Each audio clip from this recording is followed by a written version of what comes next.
إذا غادي نبداو إن شاء الله. السلام عليكم. عليكم السلام ورحمة الله. How are you doing? Fine, thank you. Fine, very much. Fine. So I'm glad to receive you on our StreamYard platform for this the live streaming. Glad to You're be welcome. here. Yeah, you're welcome. So I guess for sure you are Mr. Harry. Yeah. So welcome. I want just not to take a lot of your time. I will just ask you some questions Sure. while waiting for the coming of Dr. Fouad, and after I will release you to make the final streaming. So, Mr. Harry, what disease did you have? Well, originally, what brought me to Dr. Fouad was I had a complete autoimmune issue, which was shutting down my whole body after what I can remember after receiving certain vaccines. I was in the medical field, Yeah. and they wanted to update our files, our vaccines files, and I have not had vaccines since I was a little child. And after I took those vaccines, in the same day, they gave me 4 vaccines. Oh, in the same day. In the same day, which sounded peculiar to me, but because I was just got out in the nursing field, I was just getting out there. I said they must know what they're doing. I assume they know what they're doing. But within 24 hours, I was actually not even 24. Within 12 hours, I was fever. Yeah. Developed fever, and I was entered into the hospital, and I don't remember after that, honestly, for a few days. Now, I was suffering. I was a diabetic, and I was on the diabetic regimen, which is the typical regimen here, at least in the West. Baby aspirin, 81 milligram, something for your kidneys, something for your liver, cholesterol medication, metformin. That's the standard that was at that time. They were giving metformin. Now they come out and tell us it's very cancerous and all kind of stuff. And I was on the typical protocol regimen that they give. And in the hospital, those, of course, made the situation worse because there were so many issues going on. And I suffered also on top of that for 10 years with severe acid reflux. My bed was like this. I had bricks under my bed for 10 years. And that didn't help because I was on heavy medications, all proton pump, kind of medications. And I had that complication. So I had high blood pressure. I was on medication for that as well. So very complicated. And what the straw that broke the camel's back was those vaccines. That's what I could remember, because immediately after that, I was going downhill. Well, I went to the hospital, and in the hospital, I was a few days in the hospital. There were so many things going on. They gave me other medications to calm down my digestive tract, a medication called metoclopramide, which then attacked my nervous system. And my swallowing from my mouth to the end of the digestive tract was not moving. The peristalsis, they call it. That developed on top of the medication they were giving me in the hospital. When they couldn't handle that, they started to give me on top of it, to calm me down, antipsychotic medication. Oh. Yeah. Xanaxes, Celexas. So it was more and more medication, more and more problem.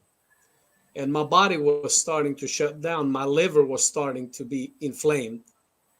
On top of that, that developed the autoimmune issue. And they final diagnosis, they told me, that they came in one day and they said, Harry, we want to remove your gallbladder.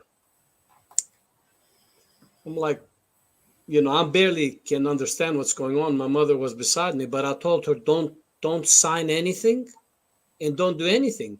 Get me home to die in my house, because I was lost in that time period within a month, 100 pounds, but not healthy weight loss. It was a weight loss. You lost all hope. Yeah, I lost hope and I was losing everything. And I said, let me go home, and I will go home and die in my garden, because I knew in the hospital system, the setting that I was working in, I saw it over and over, but I didn't realize it until I was myself in their position that a patient is. It was the same story, because they came in that they said, Khairullah, we saw cancer in your gallbladder region, so that's why we want to remove that first. When I heard that, I'm like, I cannot swallow. I said to myself, I'm losing weight. I cannot do anything. They're going to kill me. What's going to happen, So I wanted to go home, and I made them take me home. I did not have insurance. If I had insurance, they would have put me through the ringer. They would have taken me through the cancer protocols and the cancer system that they have, and I would have died. I knew it. I saw it over and over. It was not somebody who was generally not healthy, but came in, got diagnosed with cancer, got the treatment, and they die. I had all these issues. I cannot keep food down. I cannot swallow. High blood pressure, diabetes, and then this on top of it. I was for them let's just put him through the ringer and make money and go. I understood that. At that point, I understood that. I knew it. I saw it every day in the hospital. So I went home. That's basically my story. But diabetes and acid reflux, severe acid reflux issues for years. And on top of that, their final diagnosis that they were telling me they detected cancers and that stuff. And cancer was really detected? To be honest with you, I don't know. That's what they told me. Okay. And they told me they were going to send me to a special hospital which specializes in that. I never went, because, like I said, my logic, as much as I could gather it at that time, was I cannot swallow. I cannot do anything. I'm losing weight. I know they're going to start chemo on me. I'm going to die. So I said, let me go die in my garden. Yeah. Let me go die home, because I saw it every day. As I said, I saw it in the hospital. It was a same story. People go in there healthy for something else. They come out dead in a month, 2 months, die cancer. I saw it over and over. And they couldn't help me to swallow my peristalsis. How are they going to help me with a cancer? Mr. Harry, just please give me 1 second, please, just to tell our yes. Yeah. اخواني اخواتي، المساله اللي كيحكي الامراض اللي كيحكي لنا، والقضيه مهمه بزاف. نتمنى انكم تتبعوا الاخ ولا الاخت اللي كيعلق باسم اغامنون، راه كيشرح لكم، كيدير لكم الترجمه الفوريه، فقراو التعاليق ديالو باش نربحوا الوقت، وحنا غادي نعاودوا نشرحوا هذه القضيه هذه بطريقه اخرى ان شاء الله الرحمن الرحيم، لان هذا الشيء مهم بزاف، ما خصناش نقاطعوا بزاف. Please, Mr. Harry, go ahead. Yes, and that's basically in a nutshell.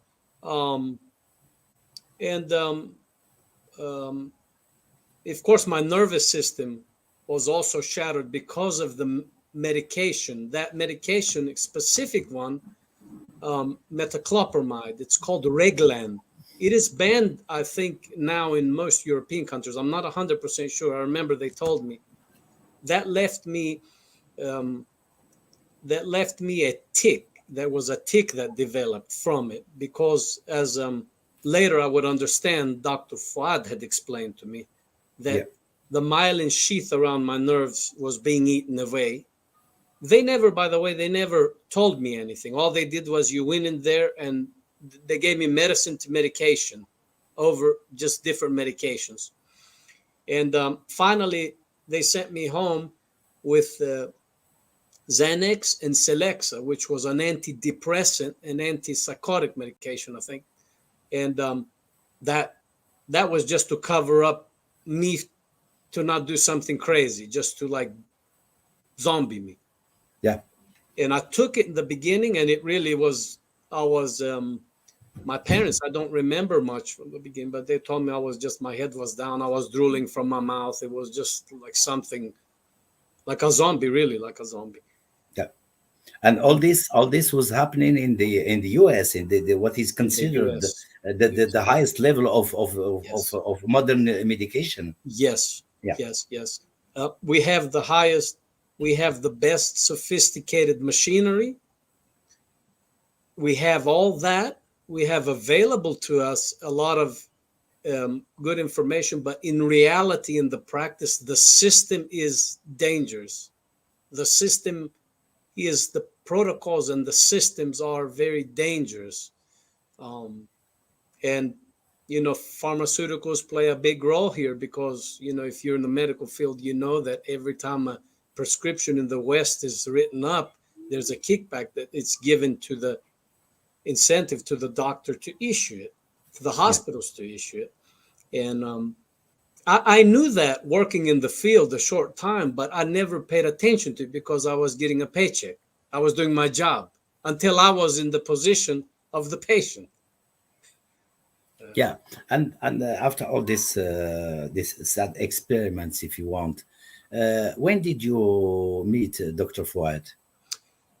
Dr. Fouad has been known a long time in the community, quite some time before. I would hear about Dr. Fouad.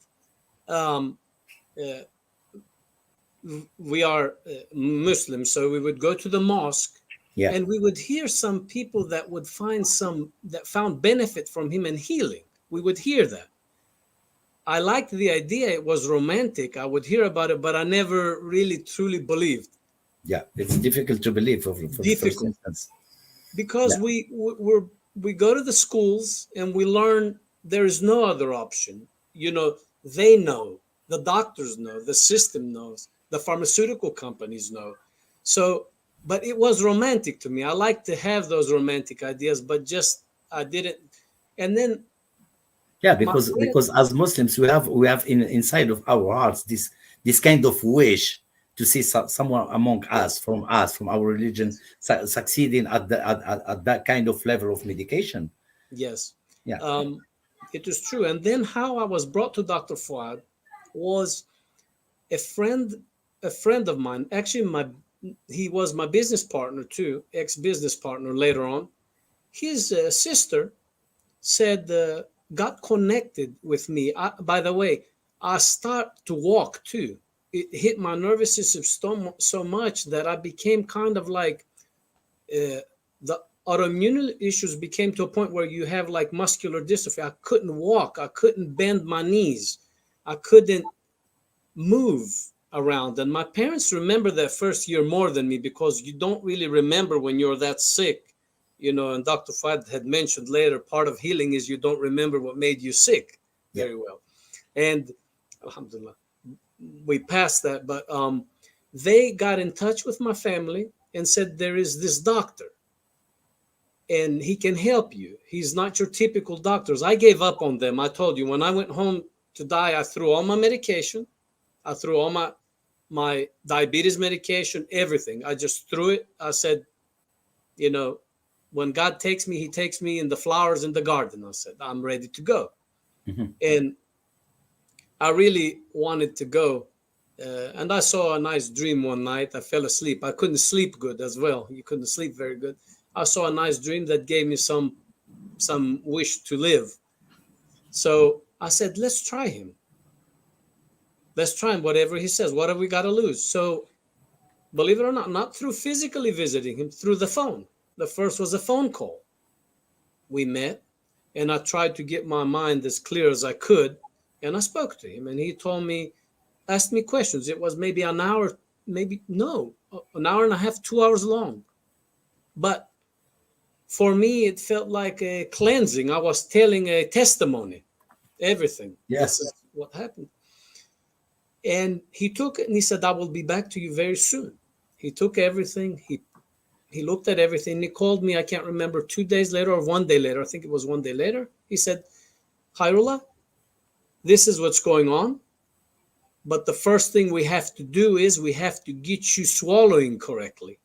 We have to get you to be able to heal yourself. You got to be able to digest correctly. So we're going to attack the acid reflux first.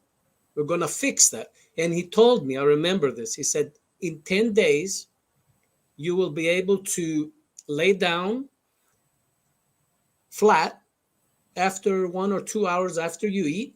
You're going to do your walk, because we're going to work on the walking. We're going to get you to walk. And I struggled, but I did it. Whatever he told me, I did it. I put I said, God, and he's going to use him. I'm going to do it. And it was the 11th day, I remember.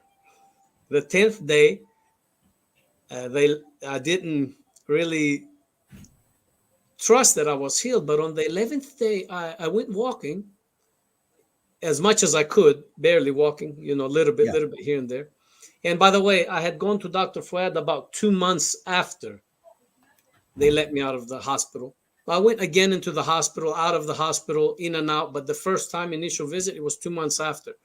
And I was really bad. I lost a lot of weight, not good weight. I was dripping stuff in my mouth. They had me actually with some stuff dripping to get the, fluids down, because I couldn't swallow good, choking and everything. And I fell asleep. I fell asleep on my bed. I came from walking and I just fell asleep, and I woke up in the morning and nothing had come up. I had no acid reflux. I was at the point when I used to bend down to tie my shoes, water would come out, the little door. There's a little flap there. Wasn't working. Things was getting solved by miraculous day. Everything. And he gave me from manuka honeys to stuff to fix any ulcers, because he explained to me very well. I figured out how the digestive tract works, not in the medical schools or in that. I figured from him. It was completely opposite. They were telling me, for the acid reflux, they were telling me, you're producing too much acid. Dr. Fouad said, this is nonsense. It's because you have too little acid. And you're taking these pills, and these pills is fermenting the food. The pH of your stomach is at 5 or 6, and in there grows fungus, and it makes sense. And we have to bring it to 1 or 2 pH. And he did what he did through his methods, and tackling everything at one time, because, you're looking at diabetes issue, you're looking at acid reflux issue, you're looking at cancer issues, free radicals raging in your body, age issues. He looked at everything, situation going on. I was not married to at that time, which was another factor. You're reaching, almost 40 years old, and gets depression, after a while. I'm going to die. I don't have any, and he was tackling all of them at once. So that's basically how it started. We fixed that, and we were working on the acid. We were working on the diabetes at the same time, removing from cancers, everything, fixing everything. And sometimes the things would sneak back, and he told me they tried to sneak back, and then we'd fix it, we'd realign it. 3 years later, or 2 years actually, because I had a lot of issues, he told me, Hayrullah, we are finished. You have to go get married. And that was the final healing. Did that fact happen? Did it happen? And by the way, they had told me. Congratulations. Thank you. I have three children. They had told me, I remember one of the vaccines, it was called the swine flu vaccine. And that strand of the swine flu vaccine, they had told me, Hayrullah, there's a high possibility you cannot have kids. And I had told Dr. Fouad that in the beginning. I said, they told me, they said, don't listen to this. He said, don't worry about this. He said, this is his way to sweep out the rubbish ideas. Yeah, he said, don't worry about this right now. We're going to tackle the thing one at a time, and you will get married, you will have kids. I said, okay, come on. I said, I trusted him. The main issue is trust. You're going to act on what you trust. I was at a point that I couldn't trust anything else. I said, Allah, God, send me something, and like a shepherd, to help me. So I did everything. I did to the T what he told me. He told me, if you're going to cheat, these will help you, but you're not going to get the full benefit. You have to continue to be healed completely. So I followed. Completely radicalized thinking. Then I learned, I didn't know these oils were bad for you. You hear about vegetable oil and you think they're good. You hear about this canola oils and you think they're good, and we change the way we basic foods, the way we eat, basic lifestyles, sleeping patterns. And alhamdulillah, we reached healing. And besides that, after that, we went, all my family members who had problems. My wife had issues, and my wife also healed her issues. For many years, she had skin issues. She would break out from food she would eat, and she'd have that since she was a teenager. Completely gone now. After, No. Yeah. And then my father-in-law, kidney issues. They told him in Turkey he had a failed kidney and he would lose his kidney. Dr. Fouad helped to save him from that. He went back to Turkey after 8 months, exactly.